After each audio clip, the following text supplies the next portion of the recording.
Let me start the seminar by asking this. How many sports fans do we have in the room? Sports fans. Okay. How many people have ever heard the term, you can't teach speed? You ever hear that? Right? And there's a similar term in basketball, you can't teach size.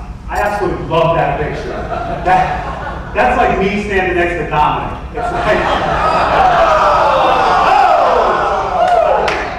what do these sayings mean? When you can't teach size, you can't teach, what do we mean when we say these things? Shout out. There are some things that just come naturally that are innate that you can't teach.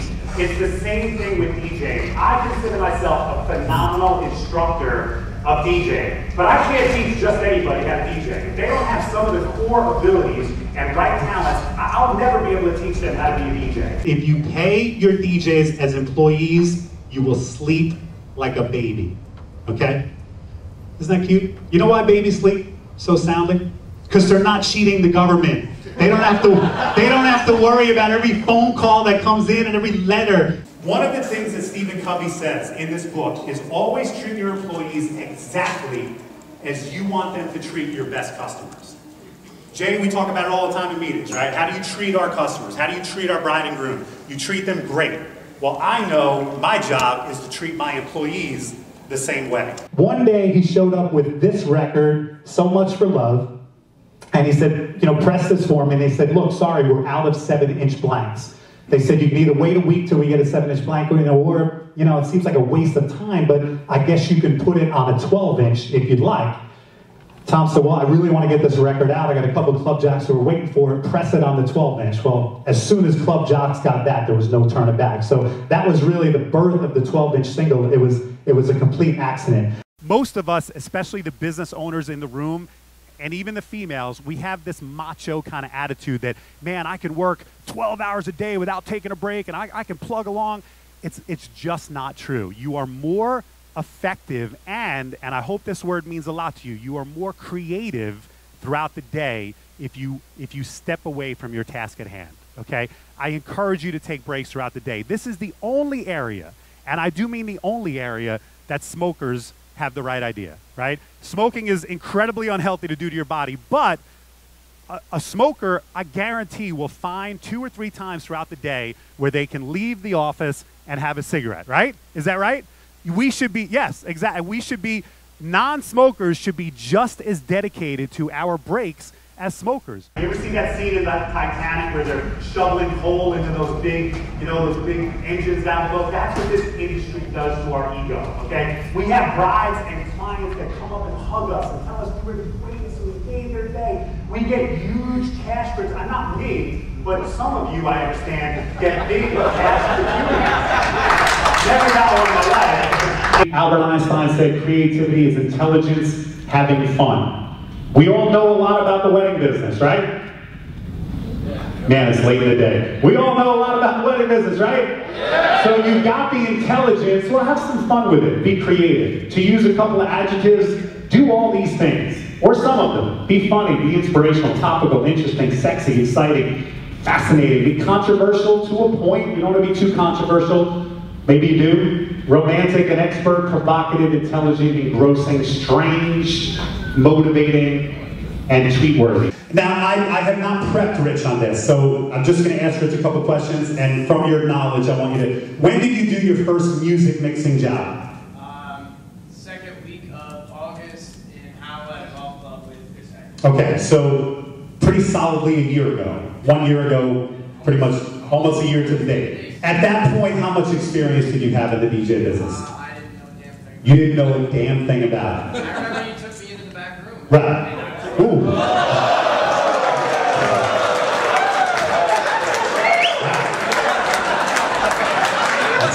That's part of the hiring process. There you go. In case you're interested. And that didn't take long, right? That was over in 2 or 3 minutes. But this was the filthy 15 that this Parents Music Resource Committee came up with. And by the way, I don't know if you missed the coincidence or the irony, but the fact that Al and Tipper Gore, as a couple, Tipper comes up with this, and Al creates the internet, which is the greatest hub of pornography ever. So here's your job. If you want to grow your business, you go out and find these people. And here's a hint. This is what has changed from when I got into this business in 1988. What we do, it's now cool. What we do as DJs has permeated pop culture. People are aware of DJs. I think this is universal for anybody in the wedding industry. I look at their heart and I make sure that they are willing to serve, because when you have weddings and you have brides and grooms who have entrusted their day to you, and then you entrust it to an employee, you have to know that this person is somebody who will go above and beyond, not just for you and your company, but for that bride and groom. I think anytime you shut media down completely is a form of meditation nowadays. I meditate over breakfast sometimes. I don't listen to the radio and I just kind of focus. Sometimes I meditate in the shower. Sometimes I meditate on my morning run. I don't always listen to music on my morning run, and I really just meditate. And what I do when I meditate is I come up with an intention for the day. I just focus on one single thing. Like, for example, this morning, it was offer a good seminar. This is the most important thing that I'm going to be doing today. And so my focus was, these people are nice enough to show up. There's plenty of other options to see. You people were nice enough to come hear me, so my focus was give a good seminar. So that was my intention for this morning. Do you see happy guests? Do you think that bride is saying, Jay, stop stealing the spotlight? You think this, look at this guy. He's going, man, that brother can move. Right? These guests are not saying to stop stealing the spotlight. These guests are saying, wow, this DJ created these moments and helped us have a better time. Don't be afraid to shine at parties. It's never really come out exactly why they fired Pete Best. There's always been rumors and different innuendos. One of the rumors that I think is true, and I'll actually confirm it for you in a minute, I think the rumor that they fired him because he was just too good looking.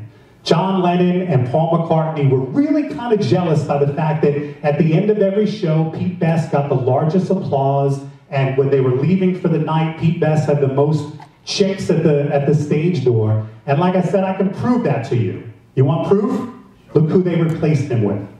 They replaced him. Can you get further on the male looks scale than Pete Best to Ringo Starr?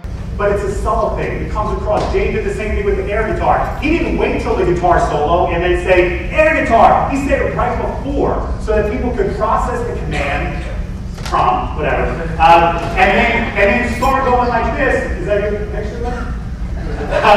They could start doing the command just as the guitar was starting. So timing is key. Anyone that you want to book with Elite Entertainment, if you want Jay Thompson, you have to book him through Elite Entertainment. You want Phil Walsh, you have to book him through Elite Entertainment. It's the only way that I can maintain a brand in my market. If my DJs could sell themselves and work for other DJ companies, there's no way Elite Entertainment would have a brand. So any of my DJs that you want to book, they work exclusively for Elite, and if you want to build a multi-op and you want to build a brand name, I can't emphasize this enough. Let me ask you a question. How many people remember the bicentennial? How many people remember? July 4th, 1976. How many people were not even born? How many people's parents hadn't even met yet? Yeah, hate you. It was a big deal in my household. My parents are historians, my dad especially, he's a big history buff. So this was our Christmas card that year. That's how geeked out my parents got about that is me standing up, and if you think you've seen him somewhere, I would fit in very well. The moment when a songwriter sits down and comes up with a melody, comes up with a lyric, comes up with a concept for a song, I find that incredible. I was at the Rock and Roll Hall of Fame just a couple weeks ago, and they had these original lyrics kind of under glass that you can see, right, Johnny? That was just like the hairs on the back of your neck stand up, because this is the moment. This is the moment of creation when somebody sat down, and it's so funny to see how many of them are on old hotel stationery, because all these people on tour, and that's when they come up with ideas. But getting back to Twitter, here's what I like about Twitter: 140 characters. That's it. You can't be boring on Twitter. You are either interesting or you are ignored. Nobody can be boring on Twitter. Okay, one person can be boring on Twitter. This guy was so boring, that guy got reelected. That's how boring he was. You know the term, put him out to stud? Who was the horse that did so well? I'll Have Another this year. He won 2 out of 3. So that horse is now being put out to stud. Do you know what that means? He will live the rest of his life on a farm, and other horse owners will bring their, is it a mare? And he'll say, I'll have another. Like that's going to be the rest of that horse's life, man. Not a bad way to live, you know? If you are looking to add people to your staff, more than likely you are going to be recruiting people who are in that millennial generation. And those of you who are not millennials, I'm a Generation Xer. I'm looking out here, I see some baby boomers. So those of you who are not a millennial, and if you've dealt with millennials, you've probably noticed that there's a few significant differences between generations. Nowadays, not only does this advertisement is harder and harder to get to the general public, we do everything we can to avoid it, right? We have gotten to the point where we do everything we can to avoid advertising. When you click on YouTube and you see this, right?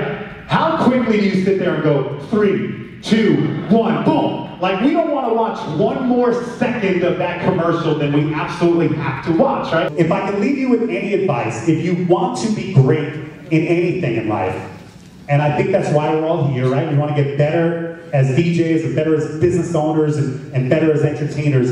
It's not good enough to focus on one of these 3 things. It's not good enough to focus on 2 of these 3 things. It's critical that you focus on all 3. I know a lot of guys who run incredible businesses, but they need to get themselves in physical shape. I know a lot of guys who are in great physical shape, but their businesses are going down the tubes. I know a lot of guys who are very religious, but it's a little bit more on one of those other 2 aspects. So when I looked this word up, and when I saw it on my bracelet, that's the reason why I'm not taking this off, because it's a constant reminder to me that if I aspire to be great, and I certainly do, that it's not enough to focus on one of these 3 things, or 2 of these 3 things. I really need to focus on each one. So I thank you all so much for being here early this morning, and being a part of the seminar.